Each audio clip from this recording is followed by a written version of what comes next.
प्रियो, नीति वचन 30 अध्याय 8वें वचन को पढ़ेंगे। अर्थात व्यर्थ और झूठी बात मुझसे दूर रख, मुझे ना तो निर्धन कर और ना धनी बना। ना तो निर्धन ना तो धनी मुझे बना। धनवान बनना है ऐसी सोच मुझ में नहीं आनी है। बैंक बैलेंस मुझे और बढ़ाना ऐसी सोच मुझ में नहीं आनी है। और धन संपत्ति बढ़ाना ऐसी इच्छा मुझ में नहीं आनी है। और एक मकान खरीदना है, एक और स्थान में मकान खरीदना है, व्यापार को और बढ़ाना है और लाभ कमाना है और खेतों को खरीदना है, ऐसा विचार आने मत दीजिए। प्रियो, एक प्रभु का दास कह रहा है, मुझे धनवान ना बनाना। मैं हाथ जोड़ता हूं, मुझे धनवान ना बना। प्रियो, कभी ये प्रार्थना आप किए हैं? कभी भी आप ये प्रार्थना किए हैं क्या, प्रभु मुझे धनी मत बनाइए, मुझे ऐश्वर्यवान मत बनाइए? कभी ऐसा प्रार्थना किए हैं क्या? प्रभु का दास प्रार्थना कर रहा है, मुझे धनवान मत बना, ऐश्वर्यवान मत बनाना। क्यों, किस लिए? आइए देखिए व्यवस्था विवरण 8वां अध्याय 13 और 14 वचन को पढ़ेंगे। और तेरी गाय बैलों और भेड़ बकरियों की बढ़ती हो और तेरा सोना चांदी और तेरा सब प्रकार का धन बढ़ जाए, तब तेरे मन में अहंकार समा जाए और तू अपने परमेश्वर यहोवा को भूल जाए, जो तुझको दासत्व के घर अर्थात मिस्र देश से निकाल लाया है। ध्यान से सुनिए प्रिय भाइयों और बहनों, आपके पास यदि धन अधिक हो जाने से सामान्यतः क्या होता है जानते हैं? आप परमेश्वर से दूर हो जाते हैं। आपकी कमाई अधिक हो जाने से आप परमेश्वर पर निर्भर रहना छोड़ देंगे। ध्यान दीजिए, बाइबल बताती है जो निराधार हैं वे परमेश्वर को अपना आधार बनाते हैं। आपके पास धन अधिक बढ़ जाने से, जब आप धनवान बन जाते हैं, उस समय कोई विपत्ति आने से आप हर बात को पैसों से सेटल करने की कोशिश करेंगे, क्योंकि आप सोचेंगे कुछ भी पैसों से किया जा सकता है। यह संभव नहीं है। आपके मन में यह विचार आ जाएगा कि धन रहने से मैं कुछ भी कर सकता हूं। कृपया सुनिए, जब आपके पास धन बढ़ जाता, आपका भरोसा परमेश्वर के ऊपर से उठ जाता है और आप परमेश्वर से अधिक धन से प्रेम करेंगे। परमेश्वर पर निर्भर होने से अधिक धन पर निर्भर करोगे, क्योंकि आपको ऐसा लगेगा, शैतान ऐसा करेगा, वो क्या है कि परमेश्वर से अधिक धन से ही संसार में कुछ भी कर सकते हैं। इसलिए परमेश्वर को कमाने से बढ़कर धन कमाना ही भला है। शैतान ऐसा सोच ले आता है। प्रेरित पौलुस क्या कहते हैं, मैं याद दिलाता हूं। आइए देखें फिलिपियों की पत्री 3 अध्याय 7वें वचन को पढ़ रहा हूं। परंतु जो जो बातें मेरे लाभ की थी, उन्हीं को मैंने मसीह के कारण हानि समझ लिया है। वरन मैं अपने प्रभु यीशु मसीह की पहचान की उत्तमता के कारण सब बातों को हानि समझता हूं, जिसके कारण मैंने सब वस्तुओं की हानि उठाई और उन्हें कूड़ा समझता हूं, जिससे मैं मसीह को प्राप्त करूं। मसीह को पाना है। इस संसार में जो कुछ भी है उसे मैं हानि समझता हूं, क्योंकि मैं मसीह को पालूं तो काफी है। मैं मसीह को पाने की आशा कर रहा हूं। मसीह को पाने की प्रक्रिया में मैं इस संसार में जो कुछ है सबको हानि समझता हूं। प्रिय भाइयों और बहनों, आप इस संसार में एक कीमती मकान खरीद सकते हैं, लेकिन घर की शांति को खरीद पाना संभव नहीं है। धन से आप अपने बेटे या बेटी का विवाह बहुत ही धूमधाम से कर सकते हैं, लेकिन धन से उनकी गृहस्थी को बना पाना संभव नहीं है। धन देकर, डोनेशन जमा करके आप अपने बेटे को शिक्षा तो दिलवा सकते हो, लेकिन संस्कार सिखाना संभव नहीं है। आप अपने धन से महंगे दवाइयां खरीद सकते हैं, लेकिन स्वास्थ्य खरीदना संभव नहीं है। आपके धन से एक महंगी कार खरीदना संभव हो सकता है, लेकिन सुरक्षित यात्रा खरीद पाना संभव नहीं है। आपके धन से आप महंगे सोफा सेट और घर के महंगे सामान खरीद सकते हैं, महंगे फर्नीचर खरीद सकते हैं या डबल बेड खरीद सकते हैं, लेकिन सुख और शांति की नींद खरीद पाना संभव नहीं है। प्रियो, मरने के बाद बहुत अद्भुत कब्र बनाना संभव हो सकता है, लेकिन धन से आपको स्वर्ग पहुंचाना संभव नहीं है। प्रियो, यदि आपको स्वर्ग जाना हो, आपके परिवार को बनाना हो, शांति की नींद आपको सोना हो, बुद्धिमानी के साथ आपको जीना हो, सुख शांति और आनंद के साथ आपको बढ़ना हो, इनमें से कुछ भी मनुष्य के हाथ में या धन से नहीं है प्रियो, केवल परमेश्वर के हाथों में ही है प्रियो। परमेश्वर के हाथों में रहने वाले सुख, आनंद और शांति को, सौभाग्य को छोड़कर धन ही सब कुछ ऐसे मूर्खतापूर्ण जीवन से बाहर निकलने से कितना अच्छा होगा। अभी हमने वचन में पढ़ा था, तुम चांदी सोना कमाकर, तुम हर प्रकार से स्थिर होने के बाद, तुम निश्चय अहंकारी होकर जिस परमेश्वर ने तुम्हें मिस्र के दासत्व से निकाला, उस परमेश्वर को कहीं भूल ना जाओ। यस प्रियो, हम में से बहुत से लोग प्रार्थना करना छोड़ दिए हैं ना। प्रियो, हम में से बहुत से लोग वचन का ध्यान करना छोड़ दिए हैं ना। हम में से बहुत से लोग आत्माओं को बचाना है, प्रभु की उपस्थिति में लेकर आना है, इस सत्य को नहीं भूले हैं क्या? इस तरह भूलने का कारण क्या है? आपकी नौकरी ही है ना। इस तरह भूलने का कारण क्या है? आपको मिला हुआ प्रमोशन है ना। नौकरी मिलने से पहले, प्रमोशन मिलने से पहले आप क्या करते थे, क्या करती थी? प्रभु प्रभु प्रभु प्रभु सुबह उठते ही प्रार्थना करते थे।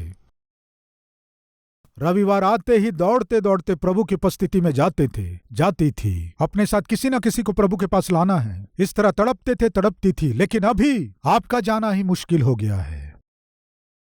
आपका सुबह जल्दी उठना ही मुश्किल हो रहा है, घुटने टेकना मुश्किल हो रहा है, प्रार्थना करना मुश्किल हो रहा है। कारण क्या है? सिक्योरिटी।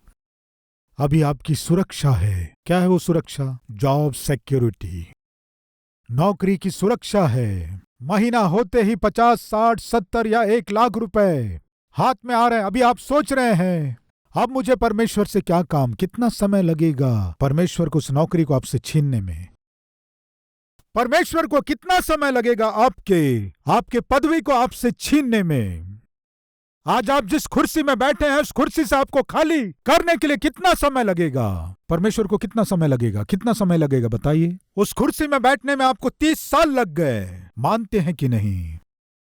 उस कुर्सी में बैठने में आपको 35 साल लग गए, 40 साल लग गए। बहुत समय से सोच रहे थे प्रमोशन मिलने से उस कुर्सी में बैठ सकता हूं, प्रमोशन मिलने से उस कुर्सी में बैठ सकता हूं। 15 साल से इंतजार कर रहे थे। अभी आपकी उम्र 45 वर्ष है, 50 वर्ष है। उस कुर्सी में बैठने के लिए आपको 50 साल लग गए। उसी कुर्सी में से आपको नीचे उतारने के लिए परमेश्वर को 1 मिनट लगेगा। मत भूलिए प्रिय भाई, मत भूलिए बहन। इसलिए प्रभु के दास कह रहे हैं, प्रभु एक निवेदन है। क्या है जानते हैं? पिता, कोई भी व्यर्थ बातें मेरे मन में ना आए ऐसा कीजिए, मुझे दिखाई ना दे ऐसा कीजिए। किस लिए? वे दिखाई देने से बस झूठ ही झूठ। वो खरीदना है तो झूठ बोलना है, उसे पाना है तो झूठ बोलना है, उसे अपना बनाना है तो झूठ बोलना है, कमाना है तो झूठ बोलना है। इसलिए सबसे पहले व्यर्थ बातों को जो अनावश्यक हैं उनसे मुझे दूर कीजिए। झूठ बोलने वाली जीभ को मुझसे दूर कीजिए। उतना ही नहीं प्रभु, ना तो तू मुझे निर्धन कर और ना ही धनवान बना। किस लिए? चांदी कमाकर, सोना कमाकर, धन संपत्ति कमाकर शायद मैं आपसे दूर हो जाऊंगा, शायद मैं आपको दूर कर लूंगा। अभी मुझे क्या कमी है? हाथ में बहुत सा धन है, बैंक में धन है, तिजोरी में सोना है, संसार में नाम और सम्मान है। मुझे क्या कमी है? ये सोचकर शायद मैं घमंड करूं। इसलिए मुझे धनवान मत बनाइए पिता, शायद मैं घमंड करूंगा। ये कहते हुए एक बात कहता है, उसी समय पिता मैं आपके हाथ जोड़ता हूं, मुझे निर्धन भी मत बनाना। कितनी अच्छी प्रार्थना है प्रियो, मुझे निर्धन मत बनाना। देखिए क्या कह रहा है, नीति वचन 30 उसका 8। पिता ना तो मुझे निर्धन कर, मुझे निर्धन मत करना पिता। ये कहकर मुझे धनवान बना दे, ऐसा भी मैं नहीं कह रहा हूं। मुझे धनवान भी मत बनाना पिता। क्यों, किस लिए? उसका कारण बता रहा है। क्या है वो कारण? मुझे ना तो निर्धन कर और ना धनी बना, प्रतिदिन की रोटी मुझे खिलाया कर। प्रियो, हमारे बुजुर्ग कहते हैं ना, मनुष्य कठोर परिश्रम किस लिए करता है? हाँ, पेट के लिए करता है। कठोर परिश्रम किसके लिए करता है? रोटी के लिए। इसी विषय को प्रभु का दास कह रहा है, मुझे इस संसार में क्या चाहिए? जीना है तो रोटी चाहिए, भोजन चाहिए, मुझे दीजिए, काफी है। जितना चाहिए उतना ही, वेस्ट कर दूं इतना नहीं चाहिए पिता। मैं व्यर्थ कर दूं इतना भोजन मुझे नहीं चाहिए। जितना चाहिए उतना ही चाहिए, जितना मेरा पेट भरे उतना ही काफी है। प्रियो, यदि आप इनसे पूछेंगे आप क्यों ऐसी प्रार्थना कर रहे हैं, तब वे कहेंगे, देखिए क्या कहेंगे, ऐसा ना हो कि जब मेरा पेट भर जाए तब मैं इनकार करके कहूं कि यहोवा कौन है। शायद कहूंगा पेट भरने के बाद, पॉकेट भर जाने के बाद, बैंक बैलेंस भरने के बाद, हाँ, यहोवा कौन है, शायद कहूंगा। प्रियो, एक प्रश्न मैं करूं, पेट जब भूख से जल रहा हो तब अच्छी प्रार्थना करेंगे या पेट भरा हो तब अच्छी प्रार्थना करेंगे? बताइए प्रियो उत्तर इसका। प्रियो, ये सच बात है, जब भूख से पेट जल रहा हो तभी हम अच्छी प्रार्थना करते हैं। प्रियो, प्रभु के दास कह रहे हैं, सबसे पहले व्यर्थ बातों को मेरे निकट मत आने दीजिए पिता। झूठ के निकट मुझे मत जाने दीजिए पिता। निर्धनता को मेरे निकट आने मत दीजिए पिता। मुझे धनवान मत बनाइए पिता। तो फिर क्या कहता है जानते हैं? प्रतिदिन की रोटी मुझे देने से काफी है। अगर मैं धनवान हो जाऊं तो परमेश्वर कौन है, शायद प्रश्न करूंगा। और अगर निर्धन होने से, वो भी लिखा है, देखिए क्या कह रहे हैं, ऐसा ना हो कि जब मेरा पेट भर जाए तब मैं इनकार करके कहूं कि यहोवा कौन है।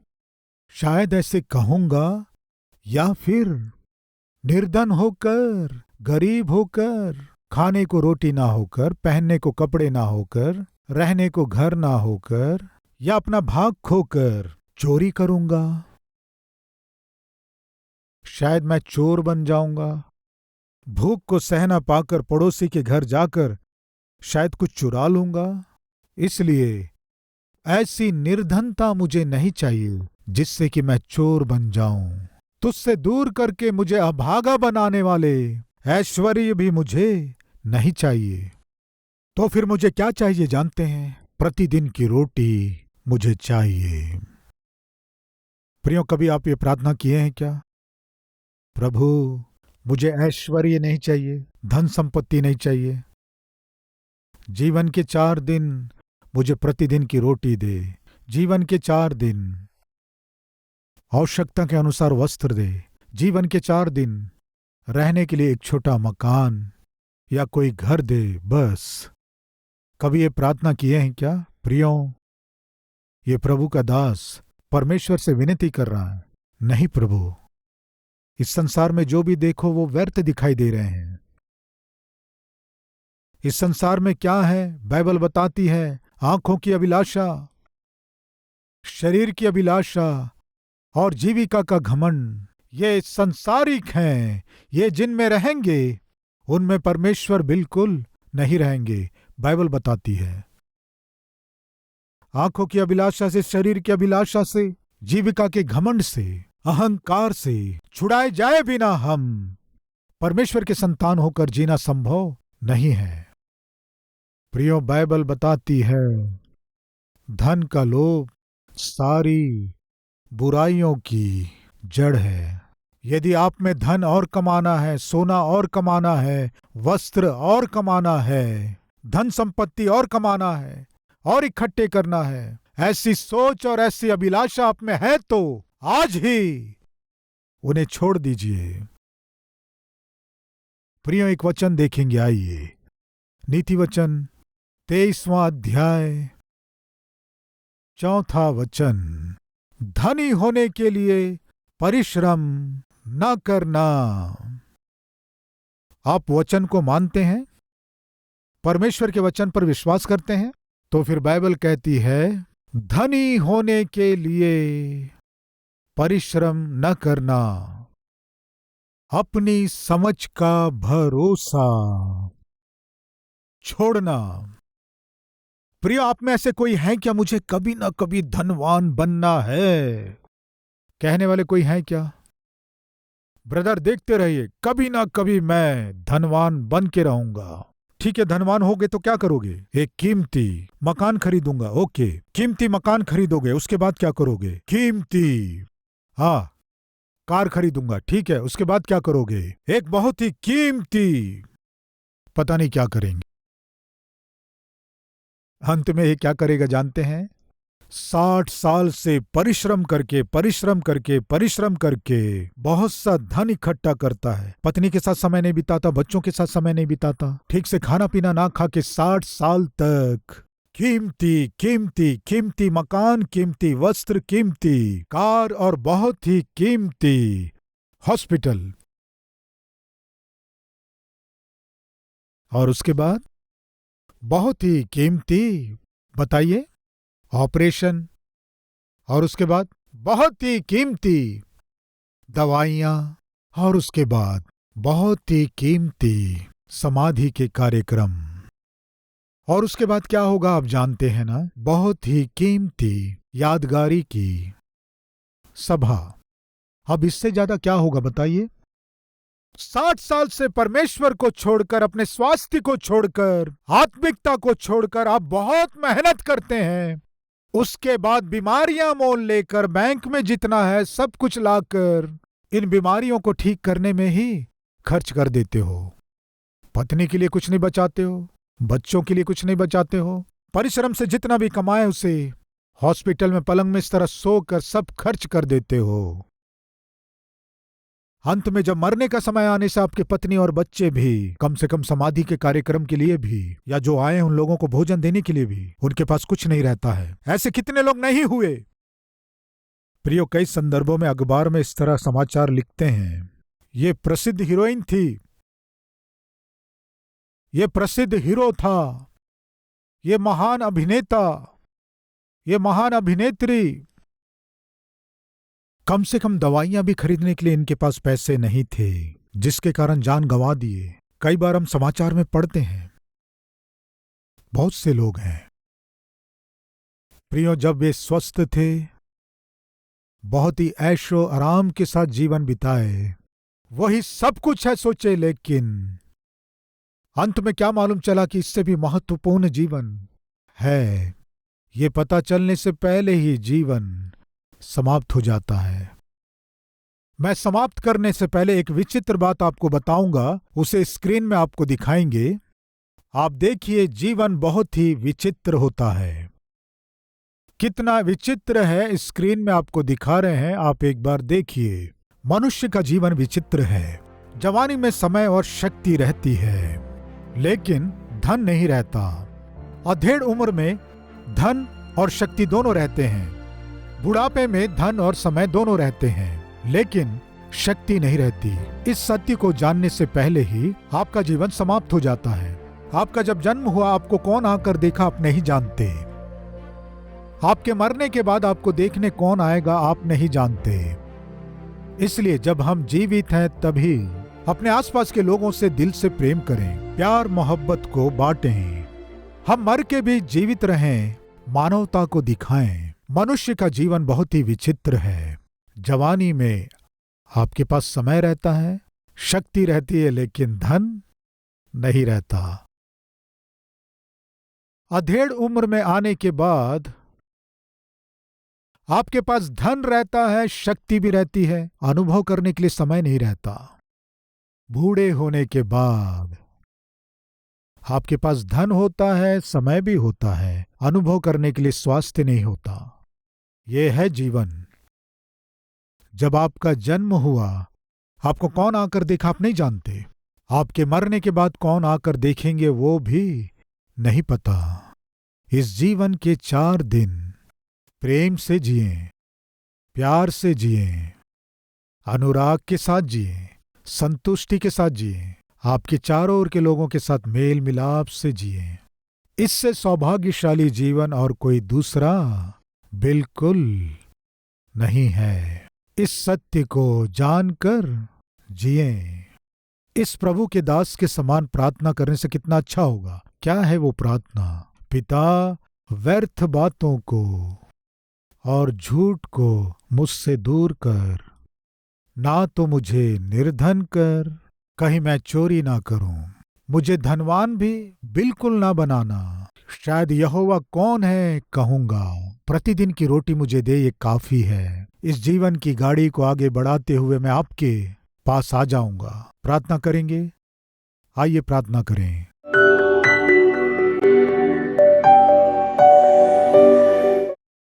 पवित्र परमेश्वर पिता, जैसे आपके दास ने प्रार्थना किया, इस समय हम भी प्रार्थना कर रहे हैं। व्यर्थ बातों को हमारे आंखों से दूर कीजिए।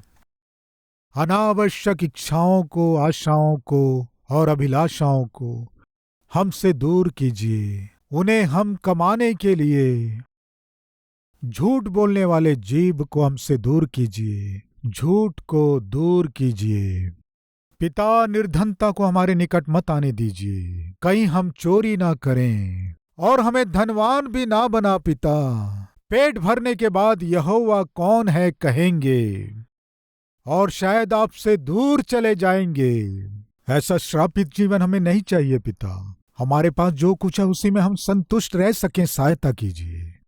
पहनने को वस्त्र दीजिए, प्रतिदिन की रोटी दीजिए, रहने को एक घर दीजिए। इतने में ही संतुष्ट होकर हम जी सकें, ऐसा सौभाग्य हमें दीजिए। फलस्वरूप इस जीवन के 4 दिन हम सुख शांति के साथ, मेल और मिलाप के साथ बढ़ने का जीवन हमें दीजिए। यीशु के नाम से इस प्रार्थना को अर्पण करते हैं पिता, आमीन। प्रिय, अब से आप अपने जीवन से प्रभु को दिखा सके, ऐसे आत्मिक व्यक्ति के रूप में आप बढ़ सकें, मन से चाहता हूं। इस संदेश के द्वारा आपने आशीष पाया है तो लाइक कीजिए और बहुतों को शेयर कीजिए। और उतना ही नहीं, एक कमेंट कीजिए, उसे मैं पढ़ूंगा, प्रभु की महिमा करूंगा। फिर मिलेंगे, तब तक के लिए शलोम।